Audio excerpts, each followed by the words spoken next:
কখনো কোনো নারীর মধ্যে সৌন্দর্য খোঁজে না। পুরুষ খুঁজে একজন যত্নশীল নারীকে, যে নারী তার মায়ের পরে তাকে বিনা স্বার্থে ও নির্দ্বিধায় ভালোবাসবে। ছেলেদের ভালোবাসা। একটা ছেলে যদি তোমাকে সত্যিকারের ভালোবাসে, সে তোমার উপর সন্দেহ করবে, রাগ করবে, অভিমান করবে, তোমাকে এটা করতে দেবে না, ওটা করতে দেবে না, কোনো ছেলে ফ্রেন্ডের সাথে কথা বলতে দেবে না, কোনো খারাপ মেয়ের সাথে চলতে দেবে না, বাইরে কোথাও বের হতে দেবে না।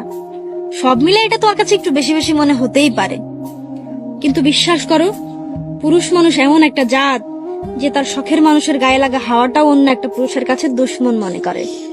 আর সে তো তোমাকে ভালোবাসে। বিষয়টা কষ্টের হলেও ধৈর্য ধরো, ধৈর্যের ফল সবসময় সুমধুর হয়। থাকতে পারে তোমার শহরে তোমার হাজারো আপনজন, কিন্তু দূর থেকে তোমার খোঁজ নেওয়ার মতো আমার মতো পাইবা কয়জন?